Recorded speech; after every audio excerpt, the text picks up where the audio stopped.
Okay, we're rolling. Right, this is an interview at the New York State Military Museum, Saratoga Springs, New York, 19th of November 2007, approximately 11 a.m. Interviewers are Mike Russert and Wayne Clark. Could you give me your full name, date of birth, and place of birth, please? Nathan Speanburg, September 28th, 1979, and I was born in Troy, New York. Okay. What was your educational background prior to going into service? That's going to be difficult. It's kind of dual-hatted, but I went to Hoosick Falls Central School from the grades of 3rd grade through my senior year in high school. Prior to that, it was Hoosick Valley Central School District from kindergarten through 3rd. My college, and that's where it's dual-hatted, was United States Military Academy at West Point. So that was my commissioning source as well. Okay, when did you graduate? I graduated from West Point in June of 2001. Since I'm going to be sending them a copy of this, how do you feel about your education at Hoosick Falls Central? That's an interesting question. My education at Hoosick Falls Central, I think, was adequate. There were some shortfalls, which I don't think I would have realized until I had gone to West Point, though, because of going to West Point, you're competing against the best of the country.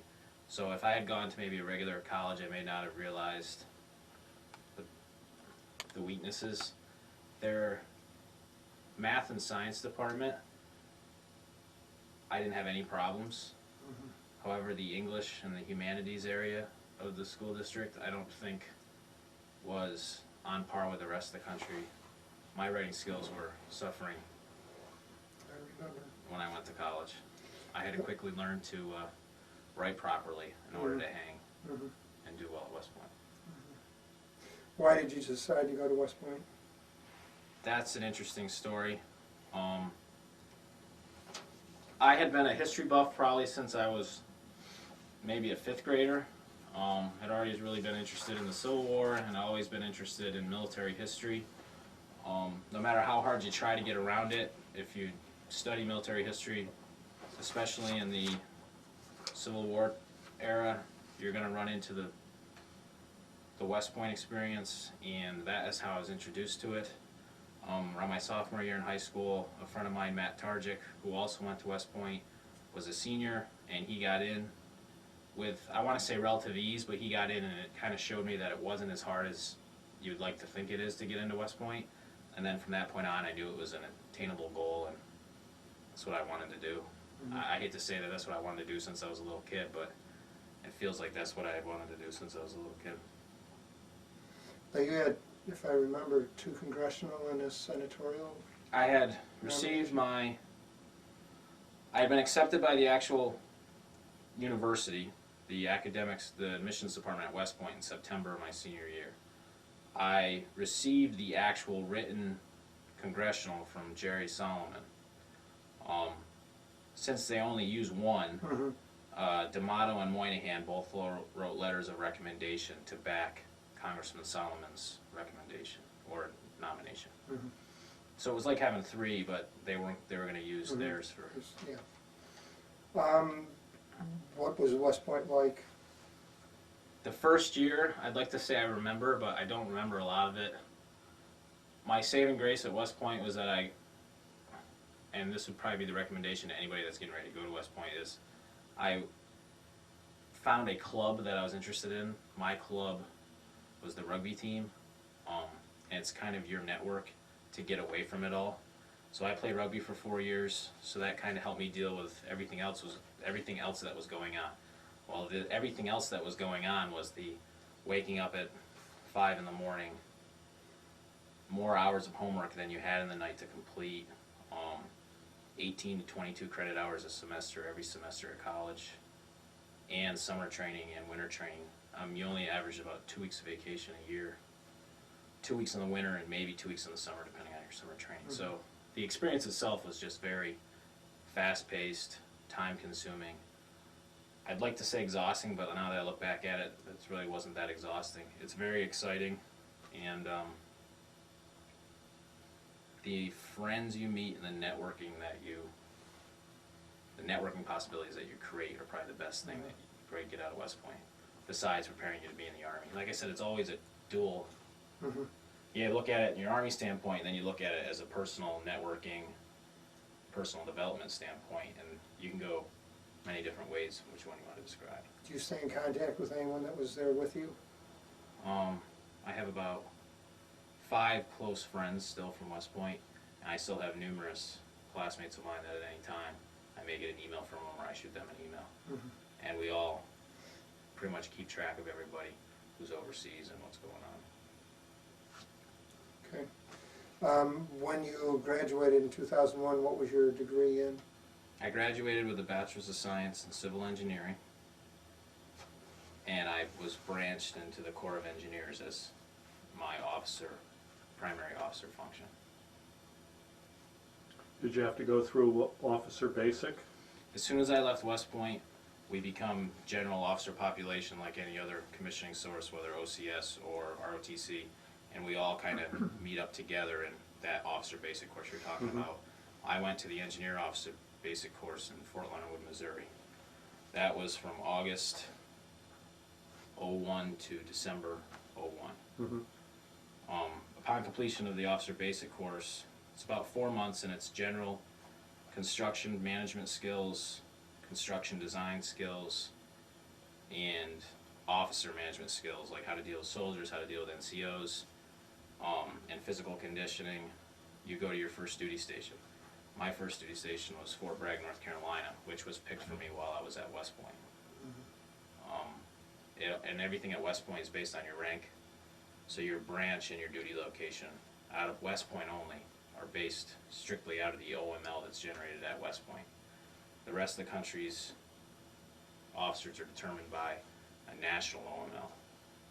So you kind of get if you do well at West Point, you kind of get an edge up on branch preference. And so my number one choice was engineers. My number one branch duty location was Fort Bragg, and that's where I went. Once I got to Fort Bragg, or I'll let you ask your question first. Well, what was it like there? What were your duty I was assignments? assigned to the 27th Engineer Battalion, Combat Airborne, which has a long history itself. They started with Merrill's Marauders and kind of worked their way to working on the Lido Road. They became what was called the Tiger Battalion at the close of Vietnam, and then in '73 they became an airborne battalion, and then relocated and ended up at Fort Bragg. So did you attend jump school? Yes, I did. I did that while I was a cadet at West Point. Okay. You do your 5 jumps at jump school, you show up at Fort Bragg, and then all you have to do is do like a refresher course. I did my refresher course, showed up to the unit, and the unit was in Kosovo. I immediately got sent to Kosovo, and I consider it lucky. Some people may not, but I immediately took over a platoon in country rather than waiting for... Now, when did you go to Kosovo? I went to Kosovo, would have been March '02.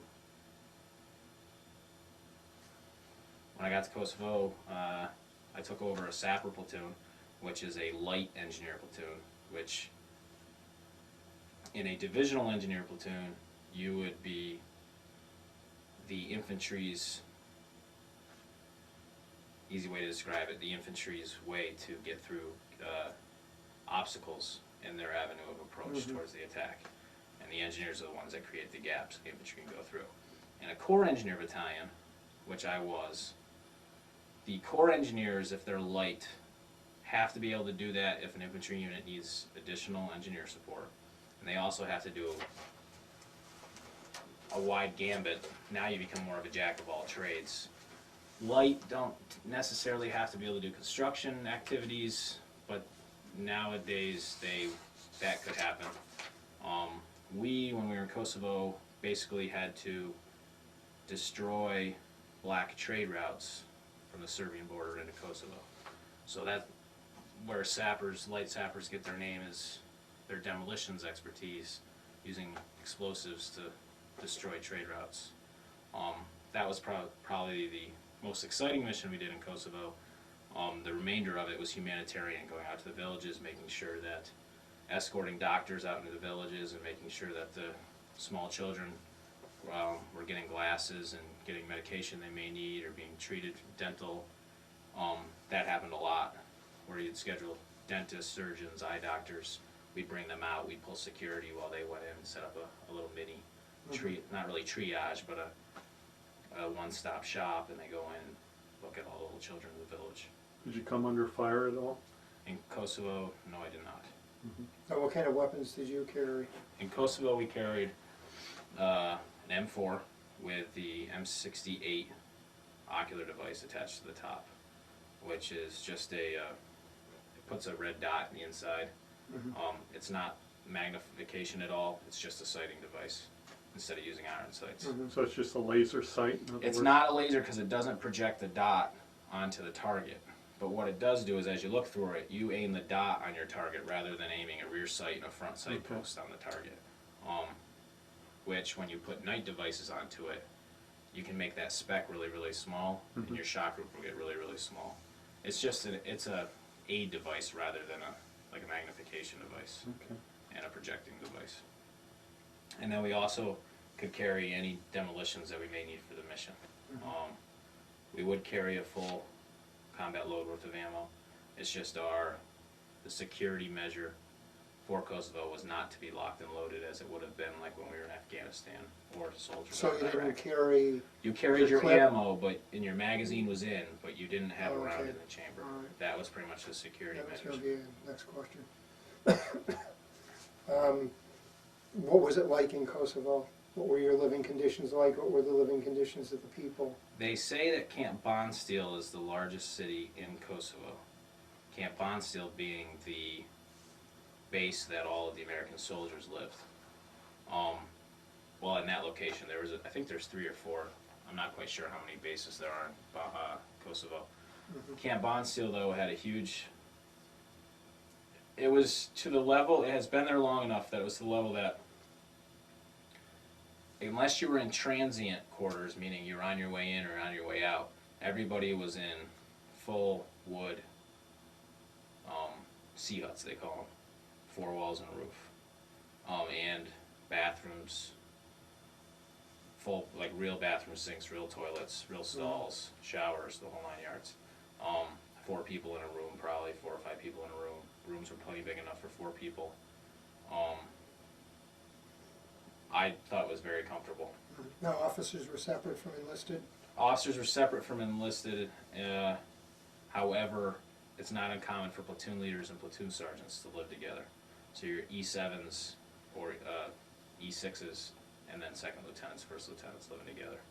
I think our company had the first sergeant and the company commander in the same quarters, and the platoon leaders, the 2 platoon leaders, the XO, and then the 2 platoon leaders, my platoon leader, the other platoon leader's platoon sergeant lived with us, so that was 5 people in that room. As for lower ranked NCOs and lower enlisted, they lived in their own rooms, and it was usually by platoon and squad. Oh, what were your food? The what was food, your like? the president, the story goes, I believe Camp Bondsteel had been visited by the former President Clinton.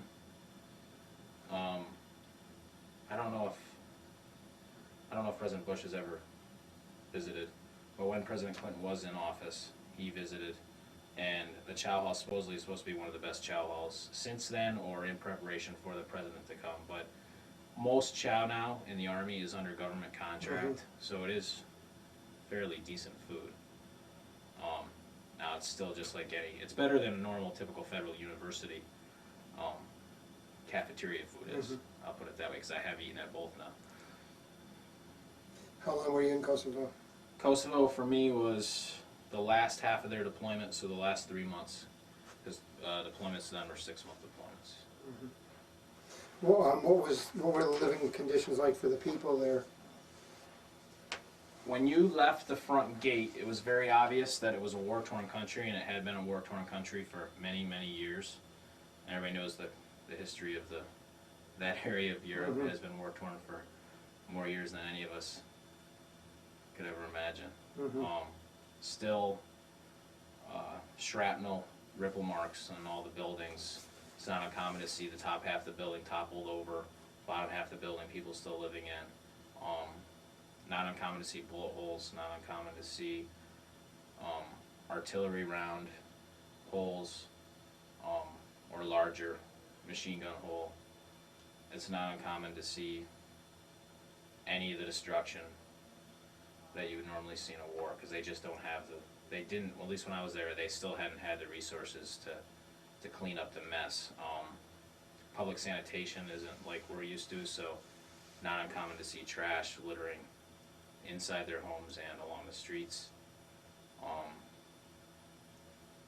It's still what we would consider a third world country. Did you feel welcome by the people, or any The hostility? easiest thing for a soldier, I'm just going to say soldier meaning officers and NCOs enlisted alike, is that the little children are the ones that are the easiest to tell whether they're happy that people are there. Because the children are the ones that will have a smile on their face and are happy that we're making them feel better, or they're giving them food, or the adults, even if we were making them happy, I started to get the feeling that a lot of them, they had been through so much that it's not that they're emotionless, it's just they're rather indifferent. But the children, I mean, you get the children lining the streets, and I mean, big smiles on their faces every time a convoy would roll by and want more food. After that, and at some points it was almost too much. Like, there weren't any adults around anywhere. It was the kids were just kind of, the only way they were going to get food is if they bothered American soldiers for food. Okay. When Kosovo completed, I immediately went back to Fort Bragg and spent the next month training for what is called Sapper School, which is, at the time, was the engineer schoolhouse, the U.S. Army Engineer Schoolhouse in Missouri's version of Ranger School. Except where Ranger School is for infantry, Sapper School was to train light engineers, or, well, any engineer can go, but was to train them to be able to do all the infantry tasks that they may have to do, as well as be up on the engineer tasks, meaning demolition skills that they might need to know when they're out on a patrol with an infantry unit. Before the Department of the Army took over the school, we would normally bring our platoon with us to train our platoon through the whole thing together. I brought about 18 men. I think I brought 18 people with me, and about 15 of them were in my platoon. So that's a good size of my platoon. That's about half of my platoon. So we trained up for a month, and I brought them to Sapper School. The school itself is about, I think it's 30 days long. It was either 28 or 38 days long, or 28 or 30 days long, excuse me. And you start with 2 weeks of academic, they call it GS phase, general skills phase, where you go through a gambit of tests and instruction on all different things they felt that you should have as your baseline for an engineer soldier, or a sapper they call it. First aid, air assault, which means rigging up loads to be carried by helicopters, because there's a whole school for that. But they gave us our general skills so that we could still do that. For instance, if we were in a remote location and we needed resupply, how to set up resupply, how to make antennas out of materials that you may have with you on patrol if you're going to be stopped at a different communication skills, different things to do with the radio, camouflage skills. You go through everything that are supposed to be basic soldier skills as review, and then you test out on it. Then they make you learn foreign weapon systems, foreign landmines, which all deal with explosives, which is why an engineer kind of need to have it in their experience. You test out on that, and then there's also PT every morning, land navigation test, a 12-mile road march test. You do all that in the first 2 weeks. And then the second 2 weeks is you're out in the woods the whole time, and you do patrolling, and you have to go out on what would be, you'd get a mission and you'd have to patrol, and then you stay out every single night as if you were not going to come back to a base camp. Now today's a little different. You come back to some sort of FOB or base camp on every mission, the way we fight our war, but woodland or jungle tactics, which a lot of the patrolling is based off of, was to come back to some sort of patrol base that you set up to wait for the next mission, not to ever come back to a huge assembly area until your set time out in the woods was over with. Did everybody make it through the school? Sapper school runs a little bit differently. Even if you fail, they let you continue, so you still get some training out of it. Mm-hmm. Whereas in Ranger school, if you fail, you immediately go home. So I had, I think, 66% of the people I brought graduated. Mm-hmm. The rest completed. By 2004, so a few years later, Department of the Army took the school away. They didn't take it away from the engineer school, but they started to be the budgetary figure. And as soon as the Department of the Army took over and a few generals had gone through the approval process, Sapper School became a tab that could be worn on the uniform. So now there's the Ranger tab, there's also the Sapper tab. And then they backdated for those who had already completed the school. Upon that completion of that school, I had about 2 more months as a platoon leader and typical training that you might do in garrison environment. So FT field training exercises at the company level, platoon rifle ranges, typical training that occurs in every Army unit, hand grenade training, our heavy machine gun training, our Mark 19 training. Pretty much everybody that needed to be qualified in whatever weapon system they were responsible for, you have to maintain their qualification standards. So that was kind of the last 2 months as my platoon leader. Then in our engineer platoon, the way it kind of worked is, typical flow of officers is you get your first platoon, which is a sapper platoon, and if you've done well, you get a second platoon. A second platoon is a light equipment platoon, which in an airborne unit, a light equipment platoon is, with engineers, is the equipment is dropped out of the back of the aircraft to the ground to repair an airfield rapidly for follow-on airplanes landing. So that would be the mission of that platoon. I took over that platoon in November of '02. I'd say 3 weeks after signing for all of the property and the 40-some pieces of engineer equipment, we received orders to go to Afghanistan in support of Operation Enduring Freedom. Afghanistan, my first tour in Afghanistan was from January to August of '03. Our mission for the first deployment to Afghanistan, at least for my company, the company mission was to, because we only deployed as a company, we didn't deploy as a battalion, was to perform what is called area clearance. Area clearance is a mission that really had not been done since Vietnam by an active duty engineer company, or really by many companies since. What area clearance is you take a rectangle of land and everything in that land is considered contaminated with unexploded ordnance, landmines, or it could just be dud bullet rounds, but that plot of land is decontaminated. Area clearance means we need to clean that contaminated piece of ground within 99% safety level so that American forces can occupy it.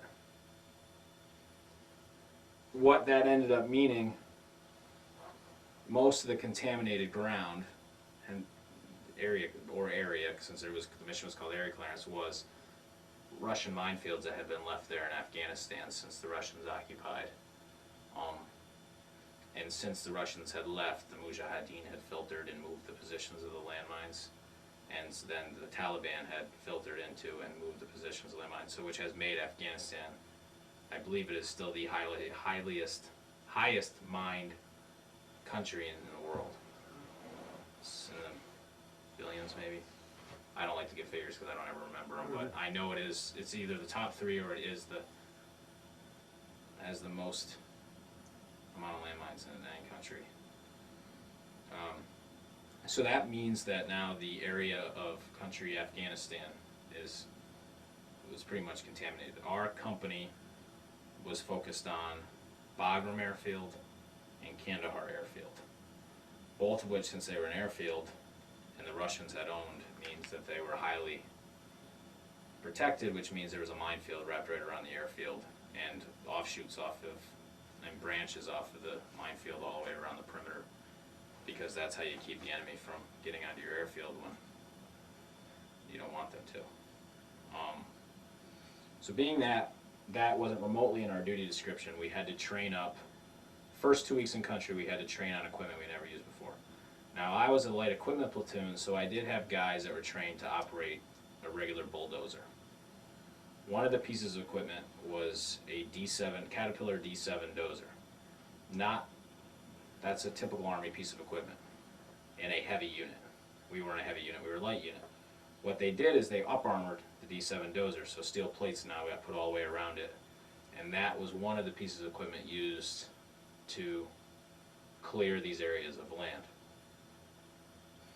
The second piece of equipment was what was called the Hydrema, which is a Danish invention and piece of equipment, and it's a giant flail. I like to call it a rototiller, but it's a dual engine vehicle that has a huge, I mean you're talking 6 feet wide, drive shaft with chains off of the drive shaft, so it tills the dirt. And at the end of each chain is a weight. So if you hit a landmine, it's either going to crush the landmine or explode the landmine with the pressure, because most landmines are pressure plates. And you would drive right down right through the contaminated land while this thing flails, why it's called a flail, and that would be another way to clear the land. How often did you encounter these landmines? I mean, some of our missions were right down the minefield, an existing minefield that still had the fencing up from when the Russians put it in. so these mines would be almost exploding continually as you went through them? The most I remember is 54 landmine explosions in about 40 minutes. Wow. Were some of these pretty unstable from being so old, right? The thing about landmines, especially like a pressure plate landmine, is nothing really, unless something happens with the igniter, that thing it can be 100 years old and it will still be just as deadly. And it kind of explains why a lot of the treaties are out there for just to halt landmine use. But the anti-personnel mines is pretty much what we were trying to clear against. They have developed equipment, and we have it in our inventory to go against the anti-tank too. Like the flail, for instance, can go against an anti-tank round. The dozer can't because it didn't have protection underneath of the hull from the soldier. However, in Iraq, they do have D9 up-armored, which have a blast shield on the bottom to protect from explosives. So, let me think for a second. Once we did all that training, we immediately started going into areas that were known contaminated. And this is where now, after the training's done, you kind of have a split between the officers and the NCOs. The NCOs would be manning the actual sites, and the officers would often be talking with future plans or base camp, base ops they called it, because base operations and the future plans or the committee would decide where future troop occupation was going to need to be, or where the vision for Kandahar Bagram the next 5 years would be, say. Well, that means constantly, especially around Bagram, you would start a project and then may have to go to another plot of land because minds change as to what plot of land would be occupied next. So which mined area, and in Afghanistan it's all mined area pretty much, needed to be cleared next. So that's kind of where our mission started. I was sent down, once we task organized and had the company broken up into project teams, I went down to Kandahar by myself with a squad leader, an E6, and 4 soldiers with 2 dozers, the up-armor dozers, and we took over the clearance around Kandahar airfield by ourselves with 5 people. And we cleared probably about 350,000 square meters of land in about I'd say 7 months that we had open sites in Kandahar. And that's so basically now I tell people I did minefield clearance the whole time, because down in Kandahar, pretty much the contaminated area in Kandahar, the threat was different.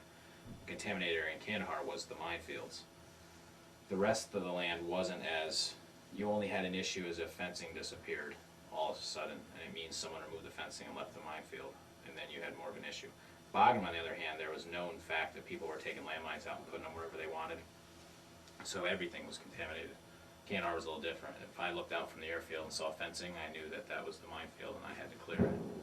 So we spent most of our time in Kandahar in a minefield.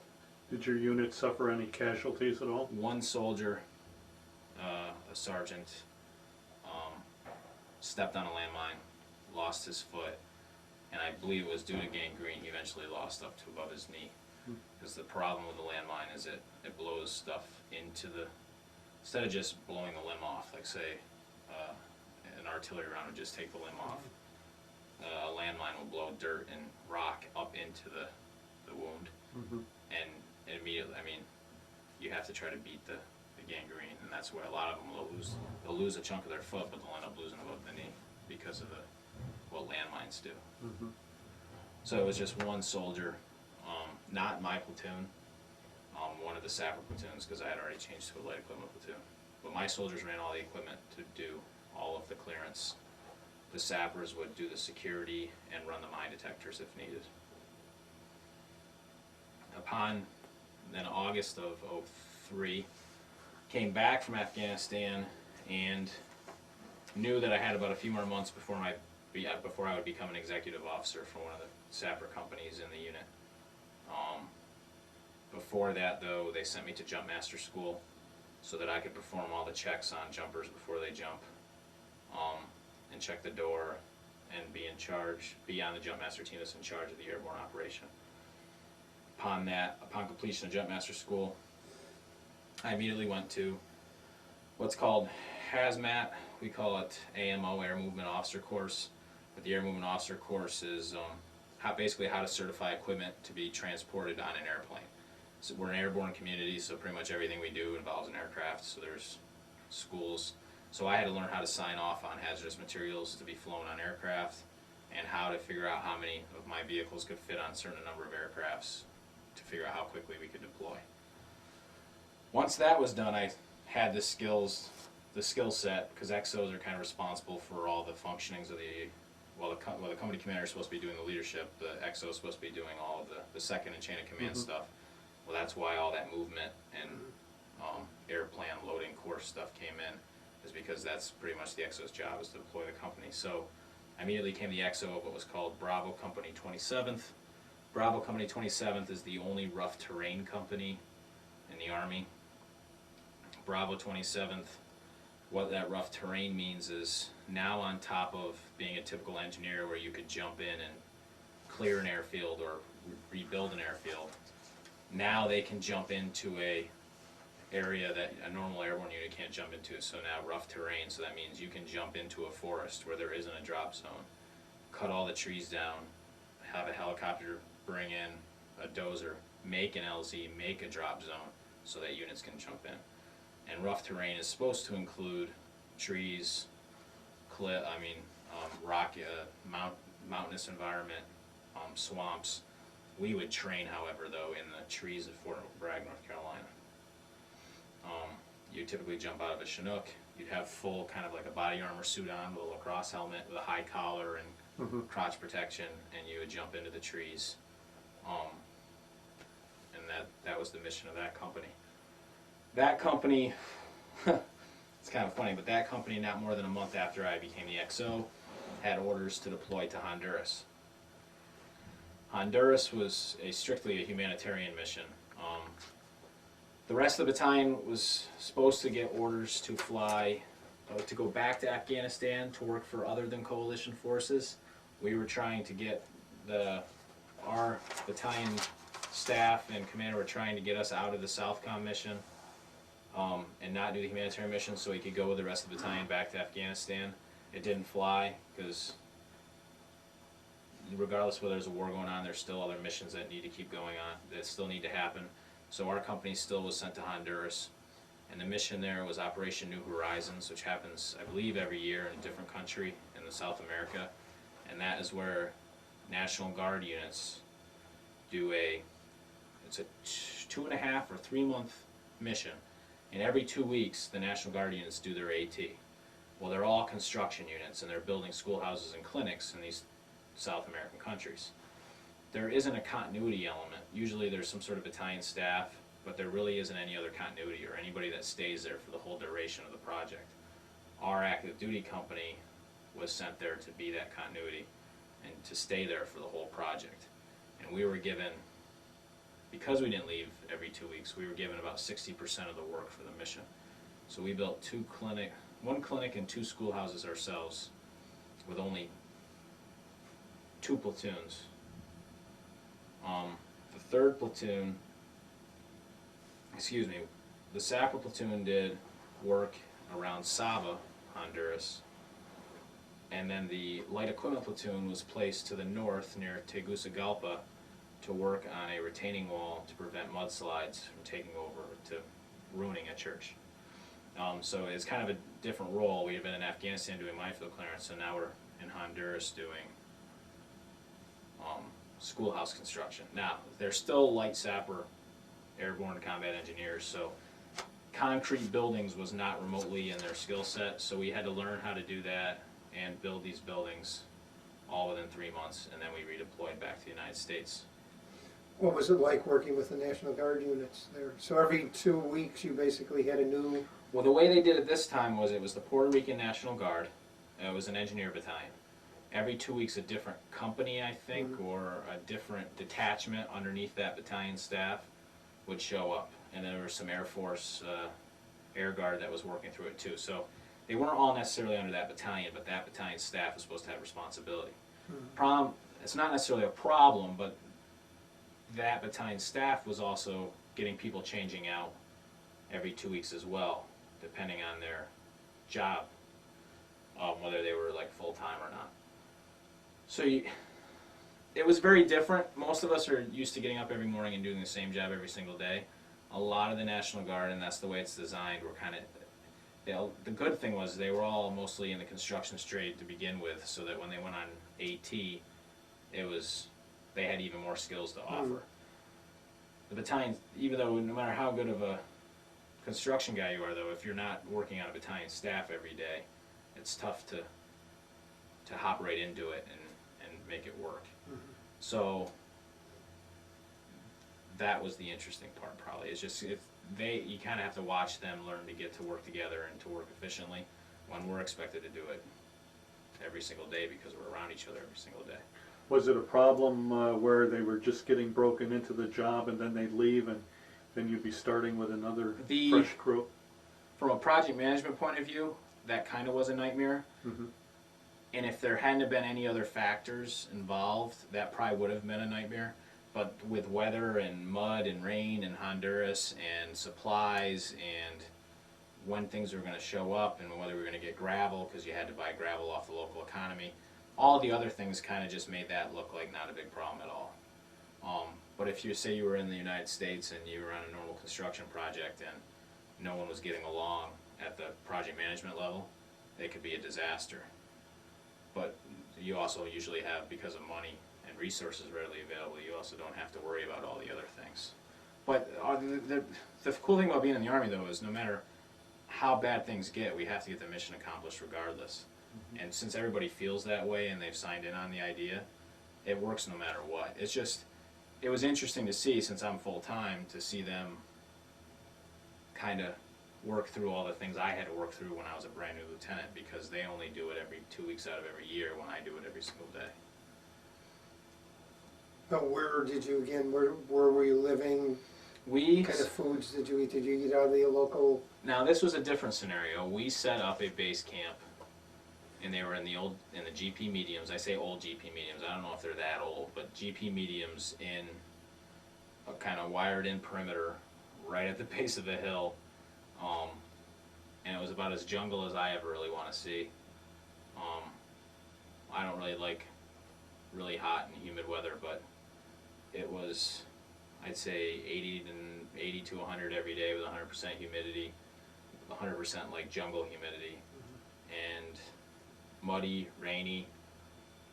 The food was cooked by Army cooks this time. It wasn't contracted out. So you'd walk up into what's called an MKT, which is like a little trailer that opens up like a pop-up and you have your kitchen stuff. You walk up, you have your little tray, you get your 1 scoop of scrambled eggs, your 2 slices of bacon, and some slices of bread, and then you can sit down, you eat it, and you go.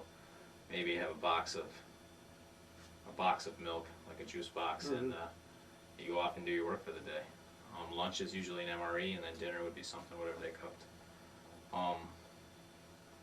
They did have local beer, which was not very good at all, that we could have every once in a while. And they did have a little trailer that had Gatorade and stuff, like you'd normally buy from home, beef jerky and combos, whatever. But other than that, it was, I think I was sleeping on a cot in a GP medium with nothing more than a fan. When in Afghanistan I had air conditioning, so it was a little different. I think the conditions in Honduras, sleeping and like living wise, was a lot different than Afghanistan. Any problems with snakes or scorpions or anything like that? Afghanistan was camel spiders and scorpions. We never really had any problems. Their soldiers are pretty good at staying away from stuff like that. In Honduras, every once in a while, a weird rash or a huge mosquito bite or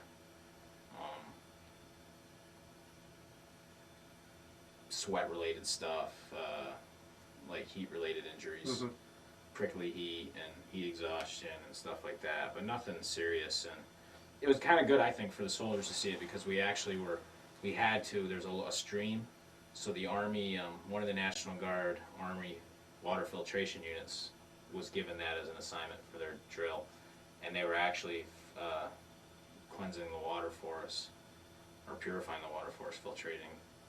It's a ROPU unit, I don't know where it was out of, but they set up shop right next to, and they give tours to the soldiers. So the soldiers got to see a lot of different things.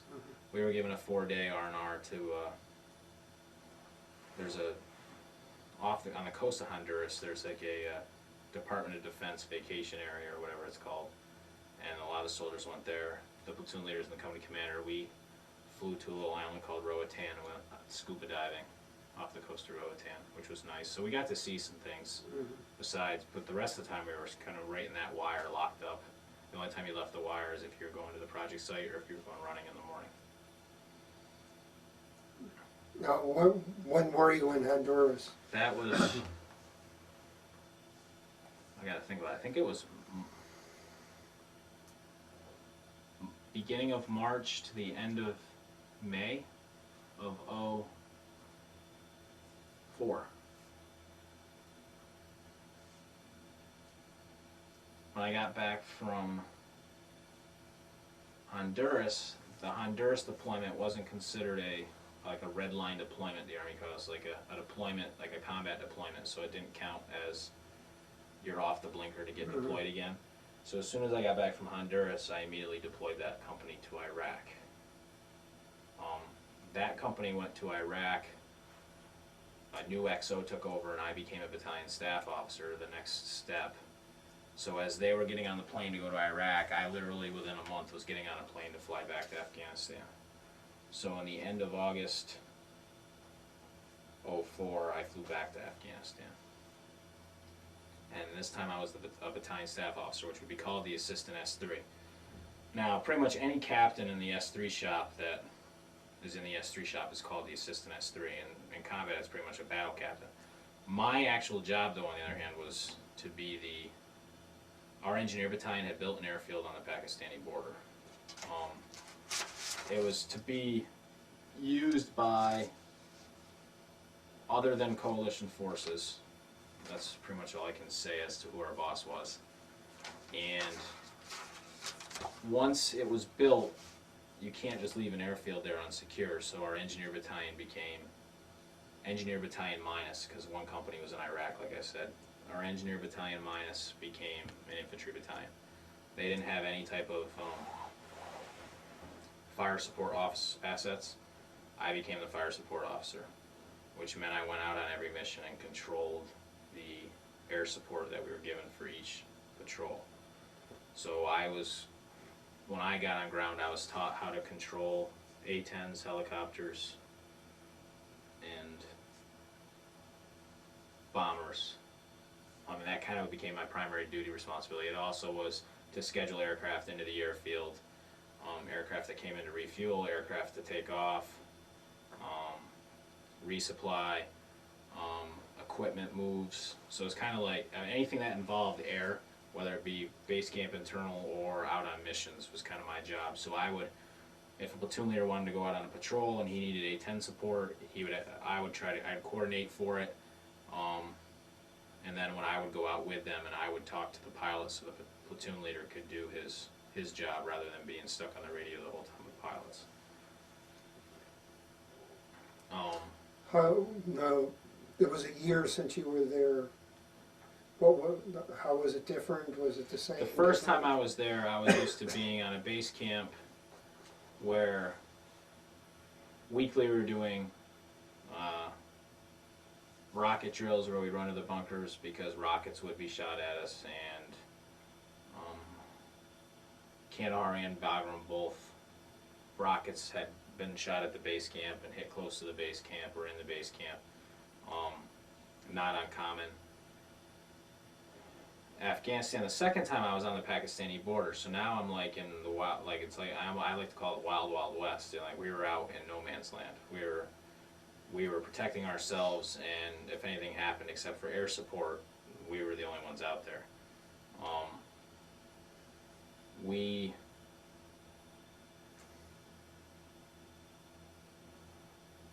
I'm trying to think the best way to describe it. We're living on a FOB versus a base camp. The FOB had maybe 120 people, no more than that, maybe about 200 people in it. The base camp had thousands. The base camp had huge elaborate chow halls with tiled floors and all built up with like a shopping district and a coffee shop. Everything all built up. The FOB had the MKT with the walls built around it so that the cook he basically took all of his burners and all of his stuff and built a plywood chow hall. Or there was a huge tent, and then he built like a kitchen for it to attach to the tent, so he didn't have to work out of the trailer anymore. And then he got really good. The guy was awesome. He would fly out of our airfield once it was built to Bagram and coordinate for all the elaborate food that everybody else had, and he would cook it himself back at the base camp, or at the FOB. But we were living in tents. We did have air conditioners, we had generators, we had electricity, we had computers, we had internet, we had phone, which is an amenity just about everybody has now overseas, due to the wireless. With wireless you can do just about anything. But you were still, all you had was what was inside the berms that were built. You crawl up onto a berm to look out over and all you saw was desert. There wasn't anybody around. We actually would have to patrol and find the villages so that we knew who we were protecting against or protecting. We did have a village right next to us who we would actually hire to help work on the base camp. We'd have them. We didn't have enough soldiers, so we would have, sanitation, help fill sandbags to put around the fuel tanks so that the fuel tanks were protected.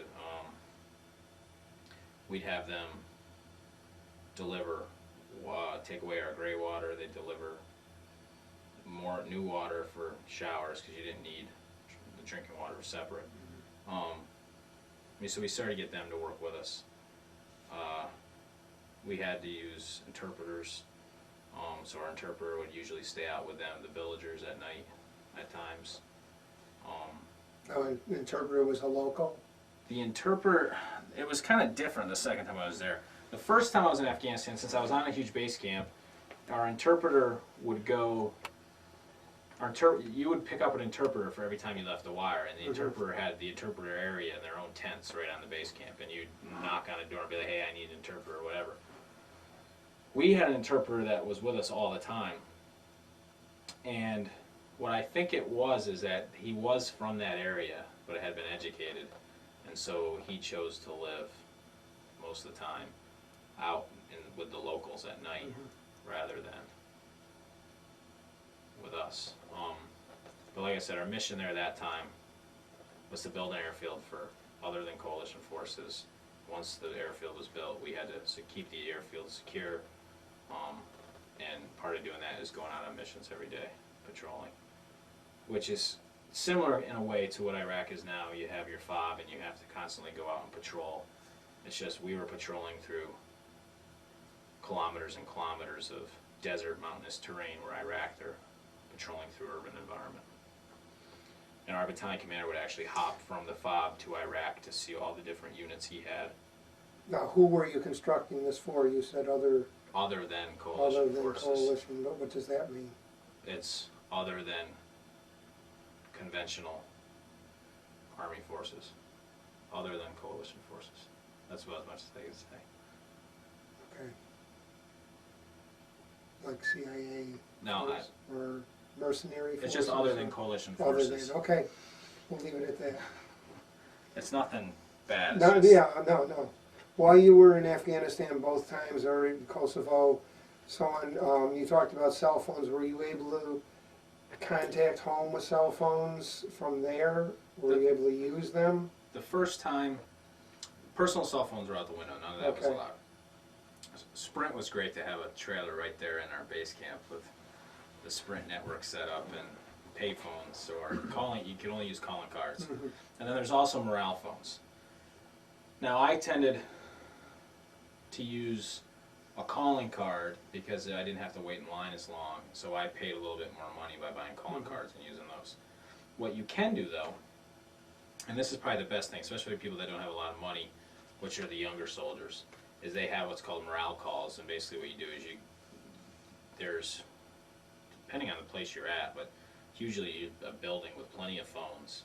You wait in line, you get a phone, you place a call to the base that you're from, and then that base places the local call for you to your home. Now, none of my loved ones lived anywhere near the base I was stationed, girlfriend or parents, so I would do the calling card method. But most soldiers' wives either live right on base, or so they would do what was called a morale call. Did you have internet? Internet, yes. Could you contact home? Yeah, through that was the internet? way, believe it or not, that was the way my current girlfriend, we had just met before I went to Afghanistan the first time. We did just about everything on email. Because, Now, did you blog at all?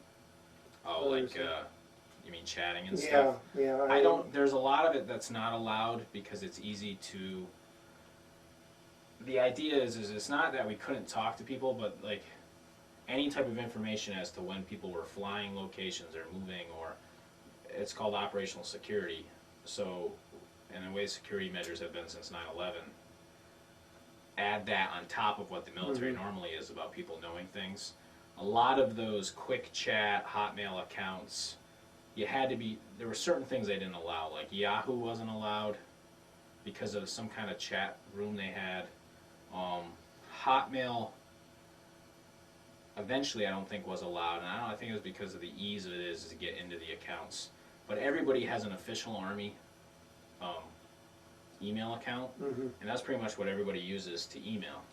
And then on top of that, if there's information that you need to send that has some sort of security classification, like I had another email just to do that, which was only on a certain computer. So there's a lot of rules and regulations, but I never had a problem of going somewhere and quickly emailing my girlfriend or my mom and dad and saying, hey, I'm doing fine. And the second time I was in Afghanistan, since we were in a remote location, and then we had some neat, cool equipment, we had Iridium cell phones, which are, it's just a satellite cell phone, and I could call on that quite a bit. I'd probably call home every 2 days, talking to my girlfriend a lot at that deployment. But that was because we had a neat toy that allowed us to do it, without anybody telling us that there was a budget constraint. Okay. When you're doing a conventional, like at a base camp, typical boss, it was the phone booths and the normal soldier things. We had kind of a different boss, so we had phones. I mean, they pretty much, the equipment was dropped in by parachute, the airfield was built, the soldiers were brought in helicopters and like an ungodly grueling convoy down to the location, and then they were living under the parachutes that dropped the equipment until they built the base camp themselves. So they were given phones to use, otherwise soldiers wouldn't have been able to talk probably for the first 3 months. So we had a little different way things went that way. Okay. So I was there, so I think I said 9 months for the first deployment to Afghanistan, and then it was 4 months the second time I went to Afghanistan, so I had spent about 13 months in Afghanistan. As soon as I got back from Afghanistan the second time, I had about a month off before I had to go to what was called the Engineer Command and Staff course, which was back at Fort Leonard Wood, Missouri. And this is the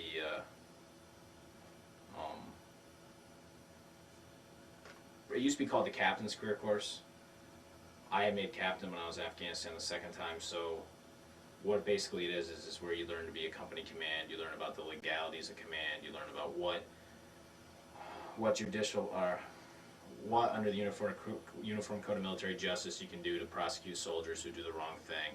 You kind of learn a lot more of the administrative side, and you also go back over and review a lot of the detailed construction management stuff, different types of engineering planning, and then you also learn how to be a battalion or brigade staff officer, how to tell that infantry commander what you can do with your engineer assets. So that's why it's called the Command and Staff course. And then at that same time I was also given the opportunity to take night classes towards my master's degree in civil engineering. I took 4 night classes from February until July, which was the duration of the Command and Staff course. And then the Engineer Schoolhouse allows you to take a 4-month extension, only 4 months, to finish the additional 18 credit hours that you owe for your 30 credit hour master's degree. I took the extension, finished my master's degree in December '05, the end of December '05, so right at the new year of '06. I was stationed up in Burlington, Vermont as an ROTC instructor. And I'm just hitting next month will be my 2-year mark. So I've been away from the constant deployment op tempo that I had at Fort Bragg for about 2 years. And I'm right at the point where I would either need to go back to that op tempo and take a company command, or put my paperwork in to get out. I chose to put my paperwork in to get out, and my intentions are at the moment to not totally get out, but to join the Vermont National Guard, which has a light sapper company in their infantry brigade. And then after that company command, because I kind of have to follow my career progression, after that company command, either stay in Vermont or move to New York, where there's higher engineer level staff positions, meaning at the major and lieutenant colonel rank. Because you kind of, in the National Guard, you kind of have to move around to try to move up. I'm just looking now to maybe eventually start a family and slow down a little bit and use my other hat that I learned from West Point, leadership, through a different type of job, and then 2 weeks a year and 1 week in a month do the, and then if I get mobilized and get deployed again, that doesn't bother me. But I'd like to kind of make it less of a full-time job. How do you think your education at West Point, the experiences you've had in the military, have affected your life? I have different versions. I'll do the I would like to say that I probably am very capable of reacting to any situation that could come across. I'm trying not to come across in a cocky manner, but there are always situations that will come across, like, that you'll come across that might be you might be apprehensive, you might be, but I've never felt like I couldn't do something, or not because I have the ability necessarily, but because I have learned where to pull resources to either teach me how to or to help me accomplish a task. And West Point was excellent at, hey, you can't do this by yourself, you need to learn to ask for help, whether it be your classmates, whether it be your teachers, whether it be to get a team together to solve it. And to be successful in the military, you have to be the same way. If you try to do everything yourself, you're never going to accomplish anything. And to where I'm at the point now where I want to try the civilian world or civilian life, I don't see why it's going to be any different. I think that a lot of people are afraid to ask for help, or afraid to ask for advice, or to be open up and be willing to be like, hey, can you show me how you're doing that? That looks a good idea. I think that'd be something that can continue success outside of the military as well. That's what the military has given to me. Okay. I could have come out probably really proud and decided that I can do everything on my own. Okay, well, thank you very much. Just made it.